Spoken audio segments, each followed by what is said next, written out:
How are we doing today? I am back to deliver you guys another graceful, glorious review for Love and Hip Hop Season 10, Episode 4, I believe. Oh, it seems like this is the fourth episode. Wow, damn, already on the fourth one. So, let's just get into it. This episode was a lot more interesting. We're definitely getting into some of the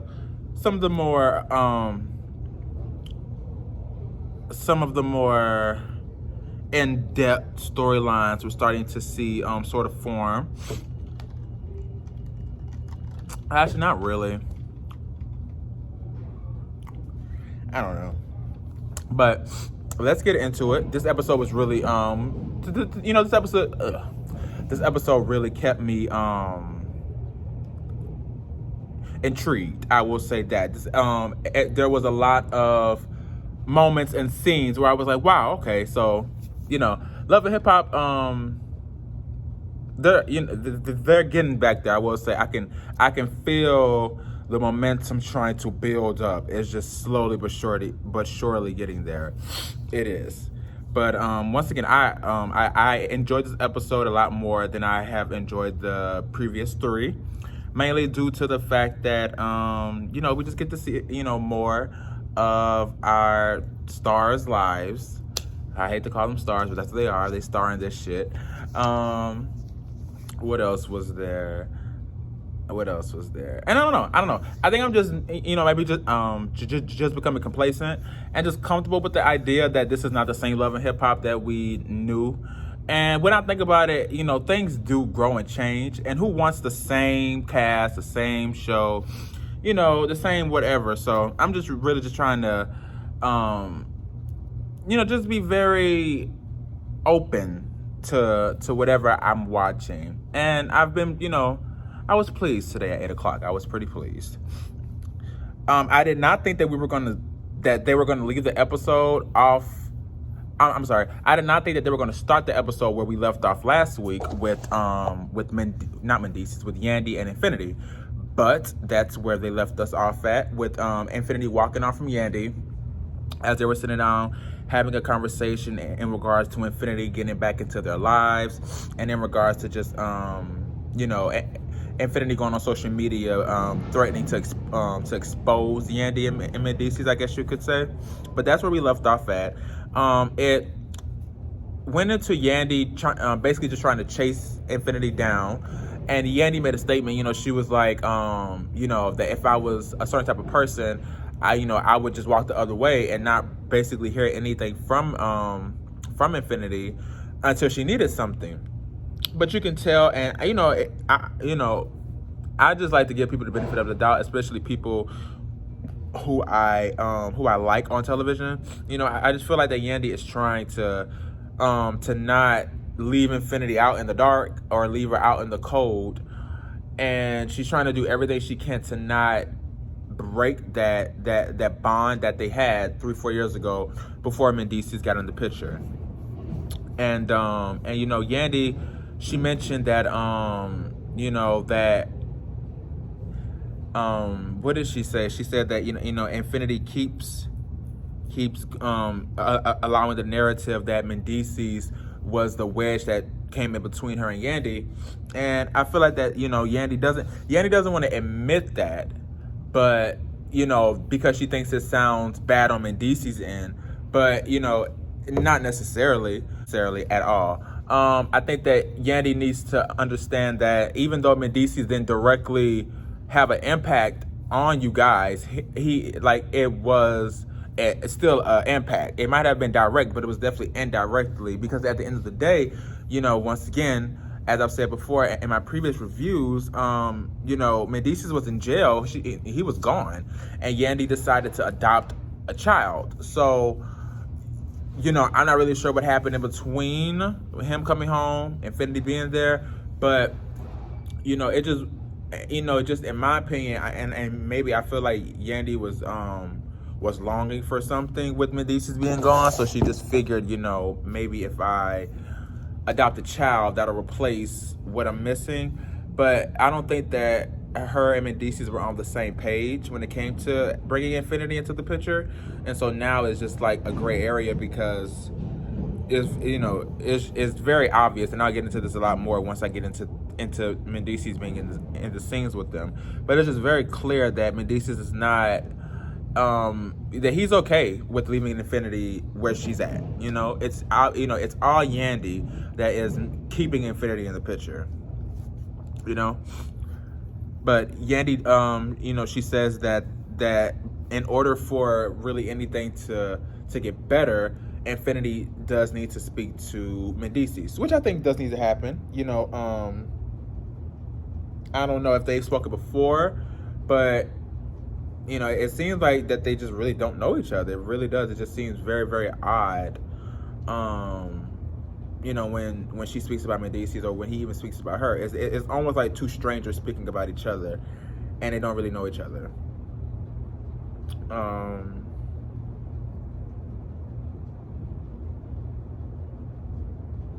Next, we see Rashida at Prest, and we see her mom. She's stopping by to tell Rashida how she is how she's planning to throw a birthday gathering for Rashida's older sister, Booby. Now, out of the 10 seasons that Rashida has been on Love and Hip Hop, Rashida's never even, and maybe it's slipped past my ears that one time she did, but Rashida's never ever mentioned any outside family. I don't even think Rashida's mentioned her dad. So when I saw on the trailer before the season even aired that Rashida's sister was going to be on the show, I was thinking maybe this is like her estranged sister from her dad's side or something like that. But and they never specified throughout the show, but I'm assuming that they have different dads. That's what I'm assuming. But yeah, Shirley tells her that that she's planning to throw something for Booby, and apparently Rashida and her mom, then Booby, all lived in Illinois, and then Rashida and her mom moved down to Atlanta. Now, I thought Booby was still living in Illinois, but I'm assuming Booby lives in Atlanta now. I don't know. Rashida says that she's hesitant because, majority of the time, all she really gets is a happy birthday text from her sister, and basically just that, it's basically that typical, one person in the family got money, so everybody expects them to be Bank of America, basically. And that's what Rashida says Booby treats her like an ATM. And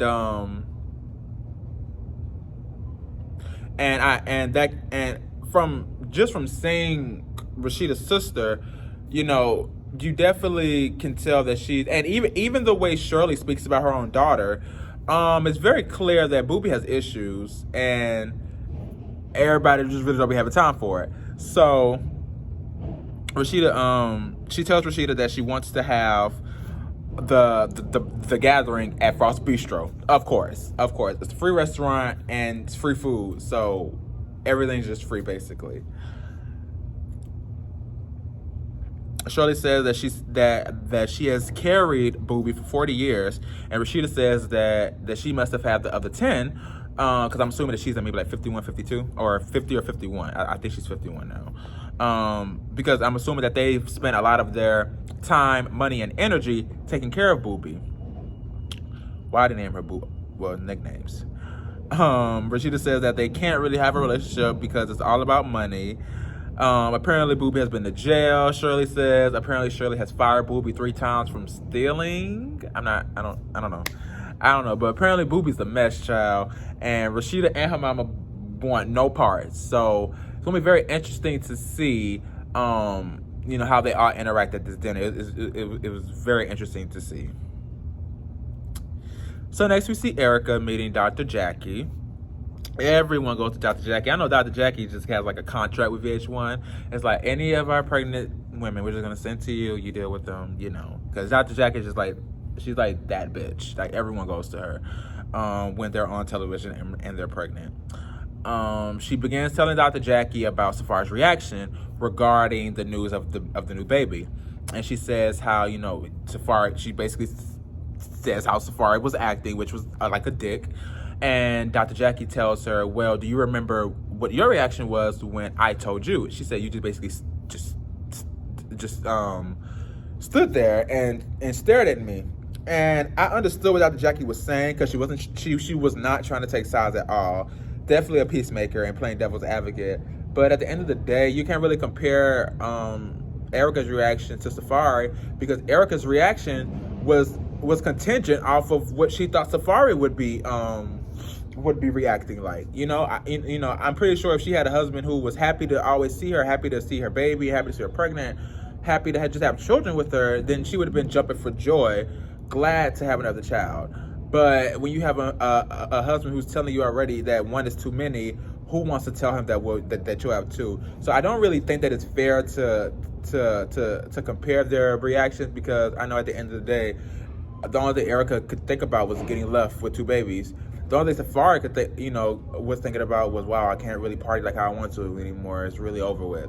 So I did not really agree with that. I did not agree with that at all, because no matter what, Safari's reaction should have been, it just shouldn't have been what it was. Even if you were, a little bit hesitant or reluctant, it still should have ended with you holding your wife, rubbing her stomach, or something like that, But instead, you ran off on a 4-wheeler. So, in my opinion, that's not trying to take anything in, or trying to, or even trying to digest something. That's just completely dismissing it, and that's what Safari did. Erica says how Safari allegedly it says he was suffering from postpartum, and you can tell that Dr. Jackie's like, well, I mean, it's possible, like most men don't really, especially black men, I'm sure, don't really go through that. But hey, to each his own. I don't believe Safari had postpartum no more than I believe that, that the election was rigged with Donald Trump and Joe Biden. I don't. It's just certain things. You just be like, please cut the bullshit and turn it off and change the channel, because it's so tight. It's like, Safari, you had postpartum, dude. Like, you don't even give me the type of guy who even knows what postpartum is, or if you do learn what it is, then you exploit it for your own benefit, and that's exactly what he's doing. It's like you're just using that as an excuse as to why you were being such a dick and so distant and just so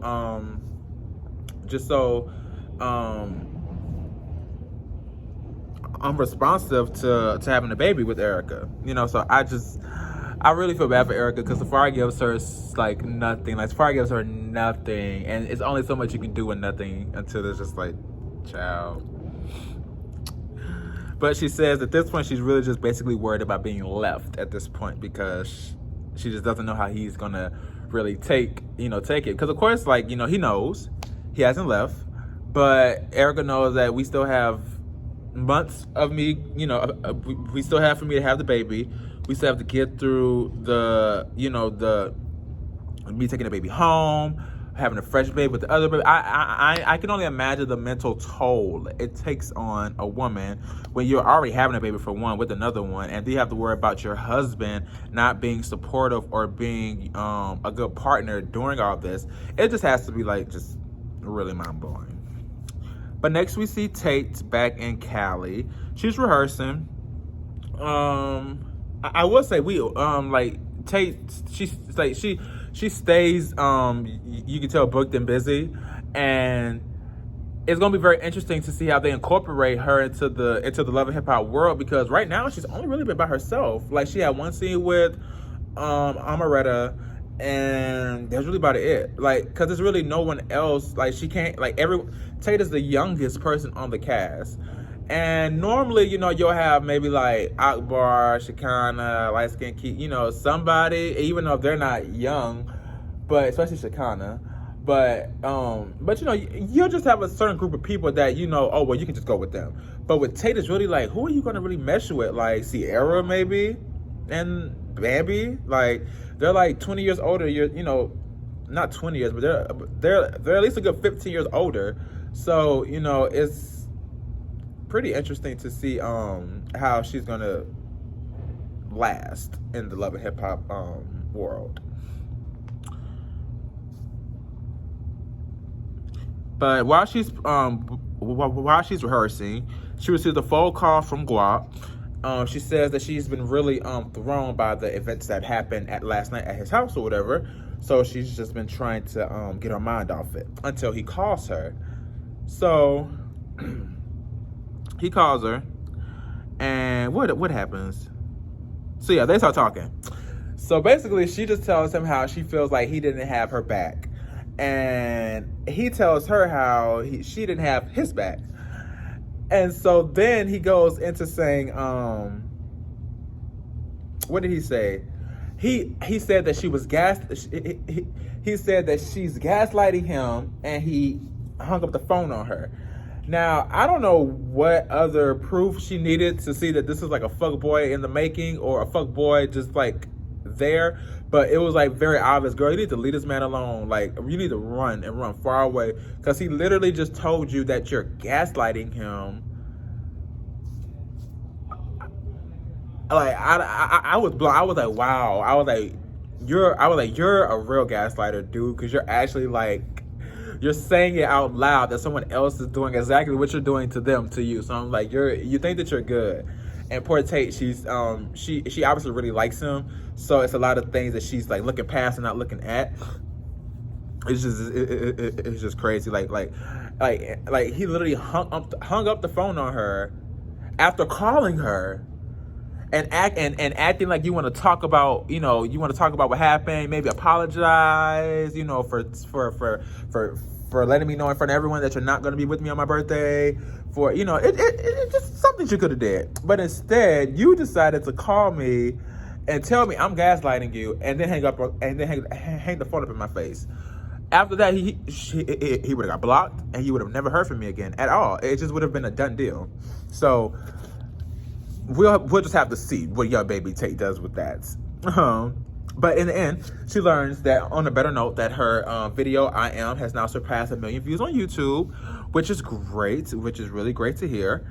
I'm sure after you just had a conversation like that with the guy who you're supposed to be dating. So yeah, that was really good for her. And I believe that video now has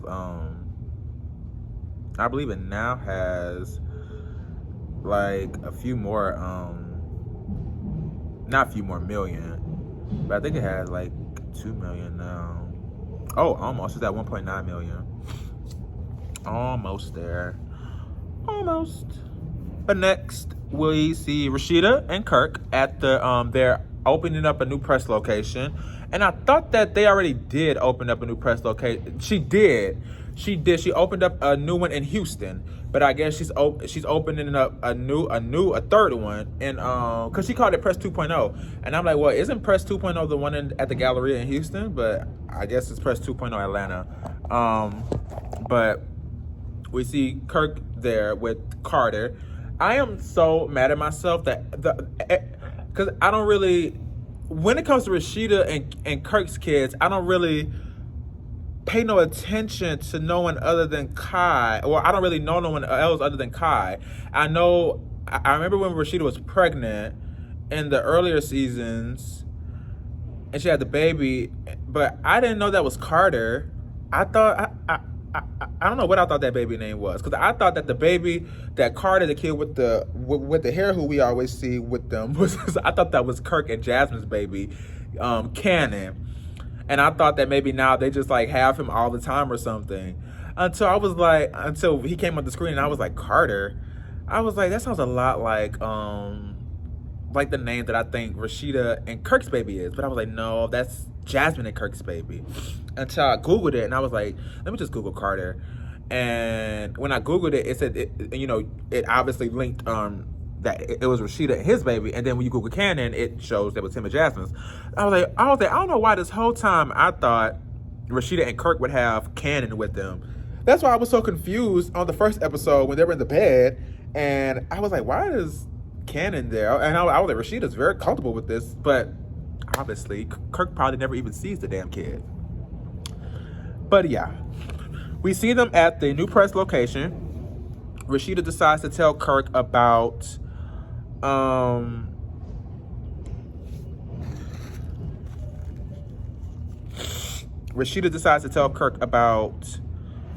Frost Bistro having to be used in order to host Ruby's party. Now, I didn't really think about it until I was like, well, actually, that doesn't make a lot of sense, because you actually, if you're going to be having it at the restaurant, that means you're going to have to actually have people serve. You're going to actually have to have food cooked, and you're not going to have family pay. So I got what Kirk was saying, you know, with this coming out of my pocket. I just wish Kirk wasn't just so like, Kirk is just so Kirk. Like, it's just, like, at this point, it's like, who really pays attention to what Kirk does anymore? But it's just certain things, just be like, oh, you are just still such a fucking asshole. Such an asshole. Rashida says how maybe now was the time for her and her sister to get back on track.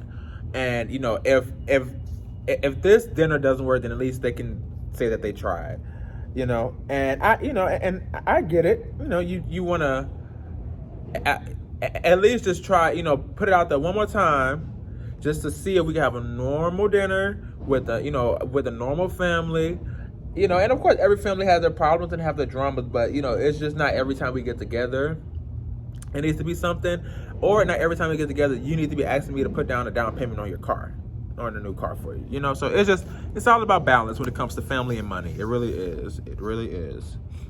So next we see Mendice's meeting with Yandy and Infinity outside at some car shop. Looks like I'm like, y'all don't even meet up in restaurants, dude. Like, y'all treat this girl like she's like a criminal or something. Like they literally be meeting Infinity in the most weirdest places, like on like the corner of the street or something.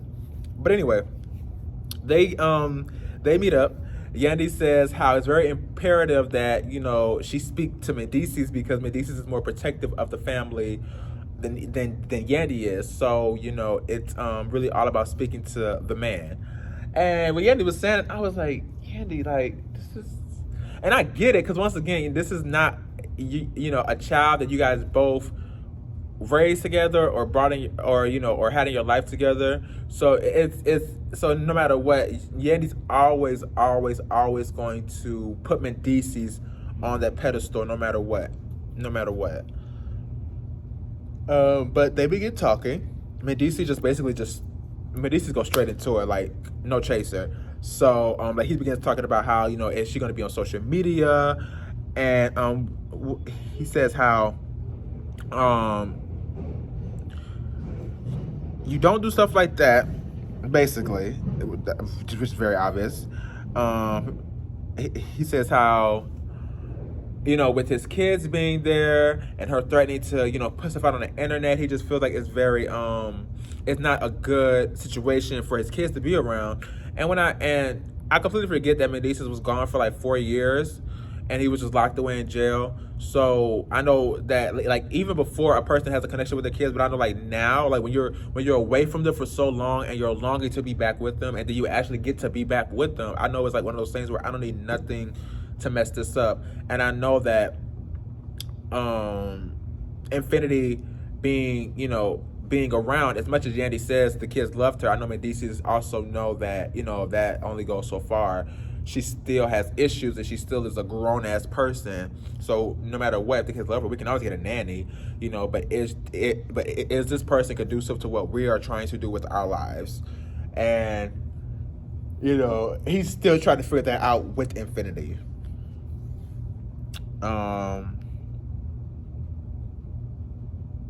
She tells Mendices how he should understand that she felt left out because of the and my whole thing is this: Infinity, just admit that you didn't have a real reason to be upset. You just were in your feelings, and you were mad that you did not take the initiative to go down there to be with them. So they took a picture, and that was that. I think that it's very selfish and mean and rude to try to make another person feel bad for celebrating the time with their family after they've been away in jail for years. You know, it just wasn't fair, especially when I don't know you. You know, and she can't take it. And I think what Infinity expected was for Mendices to come home and have that same camaraderie and that same love and emotion that Yandy had. But Mendices is a man. Mendices had been in jail. And Mendices is from New York. Like, y'all, like, you should know how y'all operate. Like, y'all are very, like, you know, y'all are different people. Like, you know, so y'all move different. And like Mendices says, he had trust issues. So, and that makes a lot of sense. Like, this is a stranger who my wife brought into my home thinking she was a good person. She ended up going behind my back wife to be with some dude who was talking bad about my family. So it's a whole lot that Mendices has to think about when it comes to Infinity. And it's bad enough that he doesn't even know her. That's the really bad part about it.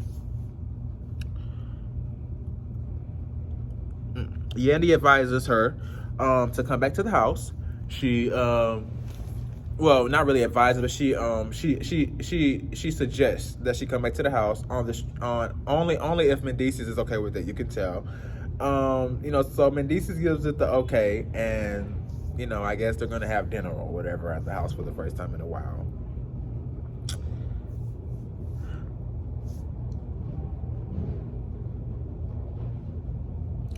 So next we see young baby Tate. This was a really cringe scene for me, like very cringy. We see her, she's out getting ice cream or getting something or whatever. She's getting some sweets, and she decides to meet up with Guap to discuss the events that happened the other night. So he shows up. Now instantly, once he did this, I just would have left. I already wouldn't be there after he hung up the phone on me, but after this, I would have really left. So she's sitting down in like the little shop, in the ice cream shop, and he walks in, and she waves to him, and he gives her this, and walks to the front register to order his stuff. It's literally like you're trying to be a fuck nigga on television and hurt this girl's feelings. And what's so crazy is that this guy is like, wow, like you're not even like a little Uzi or I'm trying to think of like those young rappers, or like a Playboy Cardi or a Little Baby or any, like you're not none of these you're not any of these guys. You are so like not mainstream. It's not even crazy, dude. So for him to be acting this way in front of cameras, knowing that people watch this show, it's like, dude, are you trying to like not even get your career off the ground? Because like people aren't gonna really like fuck with you if you're acting like this, dude. And like, of course, once again, if you have good music and you have a good talent, people don't give a fuck. Like, people really don't give a fuck about what you can do. I mean, just like R. Kelly. But Guap, you're not R. Kelly. You're you're really not R. Nobody. So, you would think that he wouldn't act this way. Like he acts as if like he's somebody important.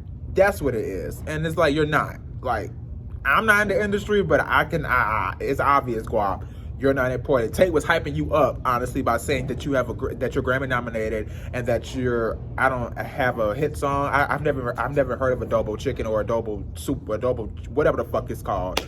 So it's just crazy to me that like this like little lame kid is walking in here with this type of attitude towards this bad bitch who is crazily like sprung over you. So they begin talking. They go outside and they start talking, whatever. Let's see.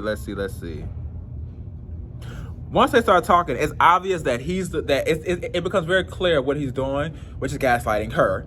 Because he tells her that he don't really understand what happened last night. She just started being frantic, and she just had all types of, what did he say? He said that he had never seen a side of her before, and she was just being negative. And I'm like, yeah, because like you were being like a weird ass like klepto, dude. Like, I'm like, do you not remember what your responses were when people ask you questions regarding regarding y'all two? Or do you not remember you putting her whole birthday trip on blast, like, because you said you weren't going to be there? It's like, dude, you seriously like acted a fool. She embarrassed you, and so now you got to come back and make her feel like she was wrong for treating you that way, and then you get to be the the one who ends stuff. It was just really like crazy to see. But anyway, he tells her he enjoys what did he say? He said, I enjoy making music with you, I enjoy doing this with you, I enjoy doing that with you, but I think we should just keep it there. And then he walks off and gives her this. Not even a hug, not even a handshake, not even a dap, not even like a kiss on the nigga gives her this and walks up. I'm like, you nigga are lame, and you will never ever ever get a bitch that is even like worth your time, because you literally just like did this girl wrong on television for no reason. That was just like really lame to me. And it's a lot of stuff that I see on these shows where I'd be like, damn nigga, like that was lame. But that was lame. Like that was just really bad. That was just really bad. And I hope that, you know, she gets the chance, that you know, Tate gets a chance to redeem herself and, you know, show up with a fly nigga, because this one is not the he is not the I or the T. He is not it. I'm sorry. But next we see Mendices and Yandy's at their house. They're playing with the kids. It's so crazy. For one, I be forgetting how many kids that they have, because I know Mendices has his kids with Samantha and not Evelyn, Lord, I forget her name. Samantha and the other one. And I think him and Yandy have 2 kids together, and they just all look alike. It's so cute. But they're just all in the house. They're waiting for Infinity to show up because Yandy hasn't told them that Infinity is coming. So Infinity shows up. The kids are very excited to see her. You can tell that they definitely have a bond with her. You know, is it as close as maybe Yandy may want it to be? I don't know. But, you know, like Yandy said, this is somebody who lived in the house with them for 3 years, and 3 years is a long time. So they do have that that sibling connection that, you know, you can get from being around a person for so long. The kids ask how long Infinity's planning on staying.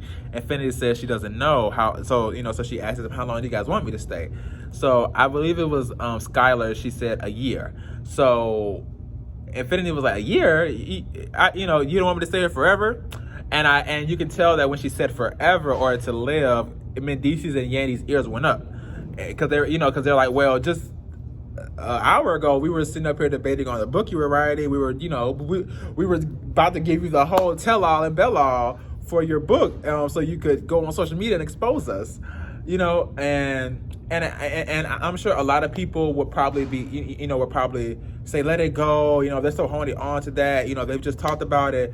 But I think people forget that this is still a grown-ass woman. This is not a child that they can really control. This is a woman who hopped on a fucking flight to come to Atlanta to see them. You know, and like, you know what I mean? This is a whole different ball game. You know, so this is somebody who has the power to go to TMZ, to go to blogs, to make up things, to literally make up stuff just so she can have a story. And that's a pretty big deal when you're already in the public eye, and you're already on television, and you have your kids to worry about. Who the fuck wants to deal with that? So, you know, it's just very it's a transition, I will say, to even go from that to this. And then I'm like, aren't you in college, girl? Like, what do you talk about? Like, they live in Atlanta now, so what are you gonna do? Transfer, whatever. So they send the kids away, and they start talking to Infinity about, you know, about basically her staying with them. And they asked her, you know, how long would she like to be here? And she tells them however long, you know, you guys want me to, until you tell me to leave. And I'm like, well, Infinity, you're a little bit too old to be trying. It's just very clear that Infinity just like she knows that, you know, Yandy got the money. Yandy loves me. Ma take care of me. I'm like, you even calling her Ma. I'm like, so, you know, you definitely understand, if you play your cards right, you can get what you want. And it's what Yandy said to me, I won't hear from her until she needs something. It's when it dawned on me that, oh, Infinity, you are that type. Just saying. Yandy and Mendices go out to the side to, you know, to basically discuss it. And Mendices, you know, like, he just basically tells Yandy, you know, I'm at a place in my life where I'm happy with my kids, and you know, I don't really want any interference. And I see nothing wrong with that. I completely and wholeheartedly 100% agree with Mendices and where he stands, because it's just one of those things where it's like, I don't want, you know, regardless if it's, you know, good energy, negative energy, halfway energy, you know, I don't want anything right now to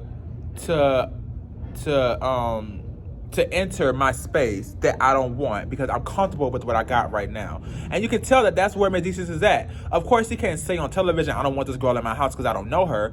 But it's just one of those things where Yandy should definitely just understand, like, we, like, y'all don't have to get rid of Infinity, but having her come live in the house with you and your husband, it's like, no, it's like, it's just, things are different. And if I was in Medici's situation and my wife told me that she was adopting a child while I was in jail, I would have asked her, well, where is she going when I get home? Because if I'm not, I didn't sign up to be a foster child. I didn't sign up to take care of another kid. So it just would, it just would throw me into a whole loop. And then when I get out of jail, I'll be really thrown out of the loop, because I'll be like, well, and, everyone's expecting me to open her, welcome her with open arms, but I just got back out into society. Like, like, I want to focus on my kids first, and then I can focus on building a relationship with some stranger. You know what I mean? And I don't think that that's heartless or rude or fucked up, but I just think that that's just, it is what it is. And I think that people do have a hard time accepting certain things that they don't want to accept. That's what I'll say. That's what I'll say. But yeah, Medici just basically tells Janny that that Infinity needs to get herself emotionally together before they could even think about bringing her back into their life for full time. And that does make a lot of sense. Like, we literally just started back talking today, but now you want to talk about moving back in today. It's like, no, we're going to take baby steps, and we're going to see how this plays out. So next we get to Rashida's sister's party. They all say a prayer, and we can let the mess commence. So Rashida starts it off by mentioning how she just basically mentions how she was shocked when her mom told her that she wanted to throw something for her sister. So then Booby goes and says, yeah, because she wasn't there for my 50th. So here goes Shirley, and yes, I was. Don't you start that mess. No, I'm like, oh my God, y'all are such like a damn family that needs therapy so badly. Obviously, like every family. I'm just like, Jesus Christ, Booby. Like, you couldn't let that slide. You just had to throw in that she went there for your 50th. But apparently, she was there. She just was there the next day because y'all had brunch. But I'm like, you're 50. Like, do you really care about your mom being there on the day of? Like, if she showed up. Shit, you're lucky to be 50 and you have your mom to be alive. Just saying, just saying. So it does seem like that that and Shirley said this when they were impressed in the scene before, that they have enabled Booby a lot, and you can tell that they have. You can tell that they've allowed her to turn into the woe is me, and she's definitely taken on that role and played it very well. Booby and Rashida started talking about maybe the age difference is the reason why they're so distant, because apparently I want to know who the hell Booby, and this is why I say that Booby must be Rashida's other sister. I mean, Rashida's half sister, because I guess there is a big age difference. Let me see. Let's do some math real quick, child. How old is Rashida?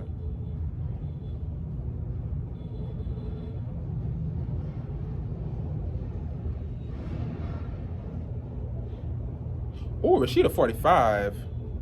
Okay, so Rashida, she's not that much younger than it's probably about a good 5. I'm thinking it's like 10 years. It's probably like a 5 or 6 year age difference with them, which is still pretty big. Don't get me wrong, because when you were 7, she was like 14, 15. So that's pretty different. But nonetheless, though, it still doesn't give reason as to why y'all aren't as close as y'all are. I mean, of course, you left. Rashida and her mom left to move to Atlanta when Rashida wasn't even in high school yet. So that definitely could play a part, and I'm sure that does play a big part in it. But it's like no, y'all got comfortable with not being close and just allowed it to go throughout the years. Because it happens all the time. Siblings move out of the house. You may not be as close, but you still are close. It's just But once again, Rashida was very young, so maybe that did play a large part in why they aren't so close anymore. She started saying how Rashida has her own friends, and how and she feels like Rashida doesn't need her, and it definitely just seems like that Booby has just allowed herself to to kind of check out of life. And when you check out of life, people, you check people out of your life. And it's not, it's not Rashida's fault that, she's able to make friends and have a whole different life experience than you. You just went down a different path. I can only imagine what path that was and where it led you to. But yeah, so, she just wishes that she had the life that Rashida has, or she just wishes that, she could join in on Rashida's life now. And of course, people do have, when people get get to a certain caliber in life, they do tend to X out those who are not doing as financially well as them. They do cut them off. So maybe, but I don't really think that was the case. I think that, once again, Boobie just really allowed herself to be cut off and be distant. And when you know that you're not doing good to everyone else, you tend to step back and step away without realizing it, and then you blame everyone else. But it's like, no, it's like you were the one who didn't want to really show up because you were going to feel uncomfortable being around all these celebrities or people who, with money. You know what I mean? So it just from what I see with this, I think that, Rashida and Boobie do need to fix it, but I think Boobie also needs to fix a lot of her insecurities. Because even when she started crying, she said, people think that I'm this, people think that I'm that. It's like, no, you think that you're that, and you probably are that, and that's why people say that. But it's up to you to fix it. It's you can't cry about, something without acknowledging, what it is. And in my opinion, she's looking for everybody to say, yeah, we left you out, we did this, we did that. But and she needs to look in the mirror and be like, well, I'm a 50-year-old woman, and I need to do something with my life. I need not do something with my life because I don't know, but I need to fix something, child. I need to fix something. But next we see Safari and Erica. All right. This is really fun. This is really funny. Let me see. So Erica and Safari start talking. Erica mentions what Dr. Jackie said to her about understanding how Safari should feel, and I will commend Erica. She's very mature when she speaks to Safari. She lets him know, it's definitely not her. It's not her at all. She tells him, that she apologizes for maybe not thinking about how he would feel about the news, but she let him know as well that no matter what, he still was neglectful, still distant, and just still not a active partner that you should be in a marriage. And of course, Safari only wanted to hear the good. He only wanted to hear, I'm so sorry for not understanding how you felt. He didn't want to hear but you still were doing this, that, and the third. And that's what things just go left.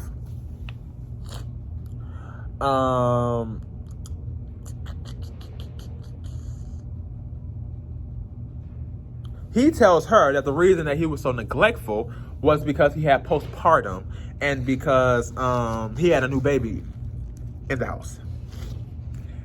Now, you would think he's telling this to some stranger, but you're telling it to the same person who went through the same exact thing you went through times 10, because she actually had the baby, pushed it out, all that good stuff.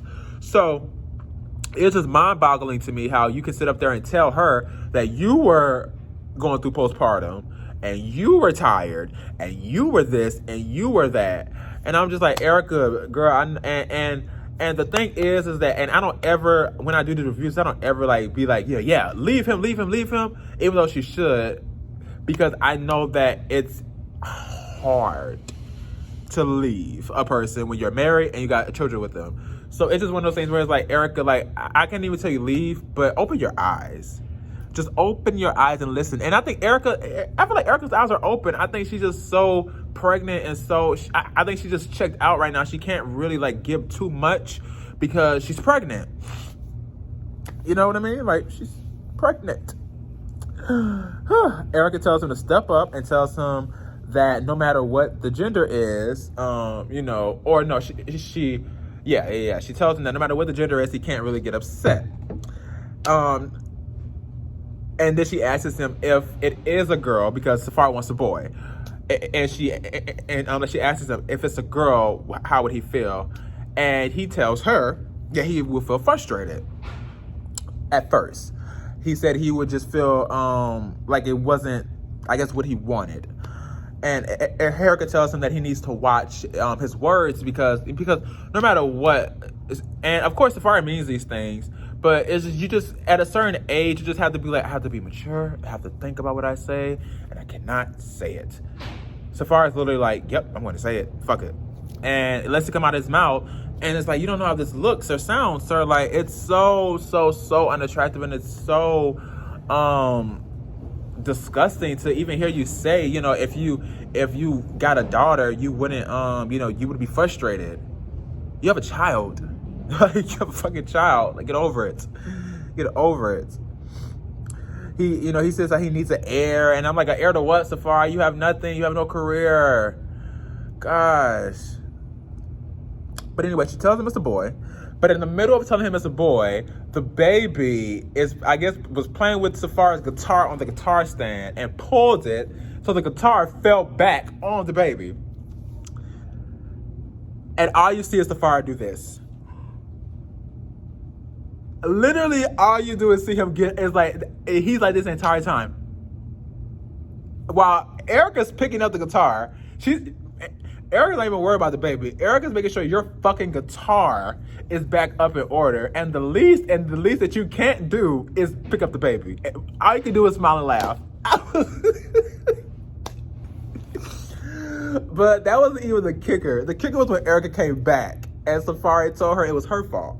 He said, it's your fault. You shouldn't have had her there. And then he goes to say he says she needs to know that there's pain in life. And Erica had the best response for him. You're going to know that there's pain in life, because how dare you sit up there and tell me that the reason you didn't get my child off the floor was because, for one, it was funny, and two, because I shouldn't have put her there, and three, because she needed to know pain. It's only so much of Safari that I know Nicki Minaj could take before she was ready to go to jail for murder. Because this man is fucking diabolical. Like, Safari is a menace to society. After seeing that, I was like, yeah, Safari, you're fucking crazy, dude. Like, that man really saw her. You shouldn't have put her there. I was like, you're so childish. Like, so childish. Poor Erica. Like she said, that was literally just a glimpse into the crystal ball of what your future is looking like for the next 18 years with this man who's the father of your two fucking kids. It's like, it's ridiculous. It's really, really, really, really, really ridiculous. Very. Sorry about that, you guys. I'm fighting this damn cold, head cold. I don't even know what it is. I just have really bad headaches. And my sinuses are all over the place. I really tried to pull it together so I can get to this interview, and I did. Trying to think if there's anything else. I think that was it for the whole episode. I give this episode a B+. Really juicy, really good, really entertaining. I like it. What else? Oh, I'm debating on reviewing Real Housewives of Potomac. I don't know if I will. I really don't. I gotta see. I really have to see. But thank you guys for watching so much, and I will be back next week with a new review.